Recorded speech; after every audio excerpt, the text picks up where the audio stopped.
Hello friends, welcome to HB spoken English classes. This is Harishchandra.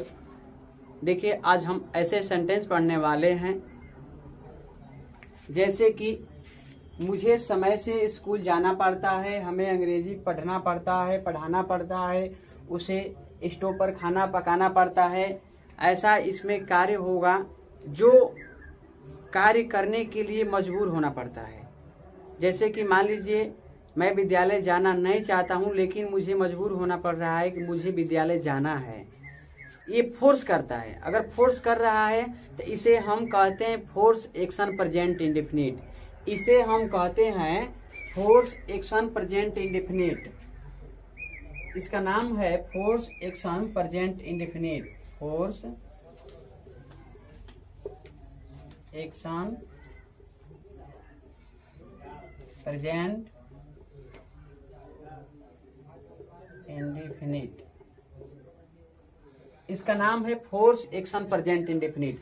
अगर present में किसी कार्य को करने के लिए आपको मजबूर होना पड़ रहा है, मजबूरी है कि उस काम को करना ही पड़ेगा, उसे हम फोर्स एक्शन प्रेजेंट इंडेफिनिट कहते हैं। उसे हम फोर्स एक्शन प्रेजेंट इंडेफिनिट कहते हैं। देखिए, इसका स्ट्रक्चर दिया गया है। स्ट्रक्चर है सब्जेक्ट प्लस हैज या हैव, सब्जेक्ट प्लस हैज या have plus two plus MV1 plus object plus other word. Subject plus has या have plus two plus MV1 plus object या अदर वर्ड। इस structure पर हम अभी इन सारे सेंटेंसों को बनाते हैं।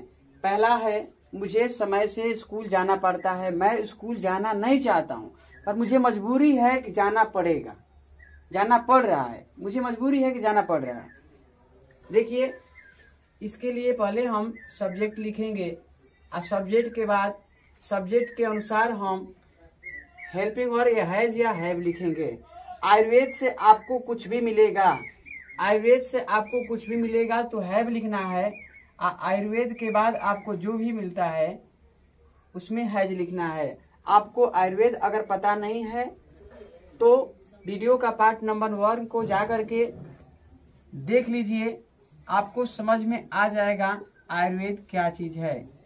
फिर भी आप लोगों को मैं बता दे रहा हूं। आ mean I, you mean you, वे मीन वी, द मीन दे। अब बहुवचन करता रहेगा, बहुवचन करता, जैसे लड़के, कुत्ते, बकरिया जो भी हो, तो उसमें हम हैव का प्रयोग करेंगे। किसका प्रयोग करेंगे? हैव का प्रयोग करेंगे। देखिए, आयुर्वेद से आपके यहाँ आ गया आई।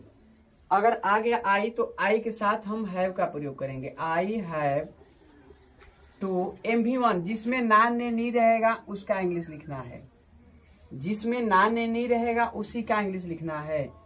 गो टू स्कूल इन टाइम। हमें अंग्रेजी पढ़ाना पड़ता है, हमें अंग्रेजी पढ़ाना पड़ता है। We have to teach English.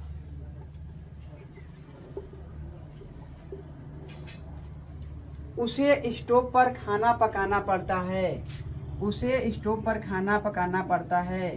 She has to cook food on the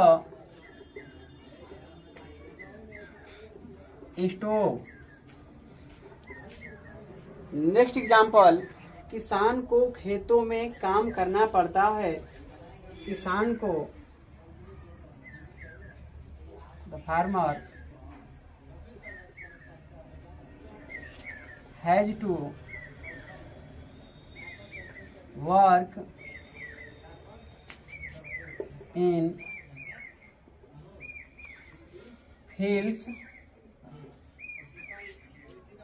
विद्यार्थियों को कठिन प्रश्नों को हल करना पड़ता है। Students have to solve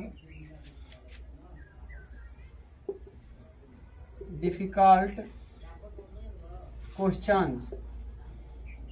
difficult questions, उसे हमारे सामने झूठ बोलना पड़ता है, उसे हमारे सामने झूठ बोलना पड़ता है।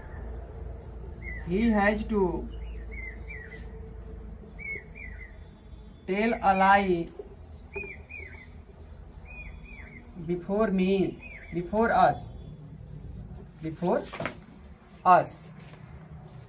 देखिए हम लोग अभी पढ़े हैं हैज टू, हैव टू, जिसका अर्थ था पढ़ता है, पढ़ती है, पढ़ते हैं, पढ़ता हूँ। देखिए उसी हैज टू, हैव टू से अभी पढ़ना है हमें, जाना है, खाना है, पीना है। जैसे है पहला सेंटेंस है, आज मनीष को अंग्रेजी बोलना है। वर्ब में नाने नी आएगा, उसके बाद में है हूँ आएगा। आपको प्रतिदिन समय से ऑफिस आना है, आपको प्रतिदिन समय से ऑफिस आना है। मुझे होटल में नाश्ता करना है, मुझे होटल में नाश्ता करना है। देखिए जो भी सेंटेंस है, हर एक सेंटेंस के अंत में वर्ब में नाने नी है, उसके बाद में है हूँ है। तो वो जो सेंटेंस अभी पढ़ता है, पढ़ती है, फोर्थ सेक्शन प्रेजेंट इंडेफिनिट पढ़े हैं, उन्हीं हेल्पिंग वर्ब से अभी हम लोग पढ़ेंगे इस सेंटेंस को। जैसे आज मनीष को अंग्रेजी बोलना है, आज मनीष को अंग्रेजी बोलना है, तो आज का पहले हम लोग अंग्रेजी टुडे लिखकर छोड़ देते हैं। उसके बाद मनीष सब्जेक्ट है, Manish has to, Manish has to speak English, speak English. आपको प्रतिदिन समय से ऑफिस आना है, you have to, you have to come to office in time daily, in time daily.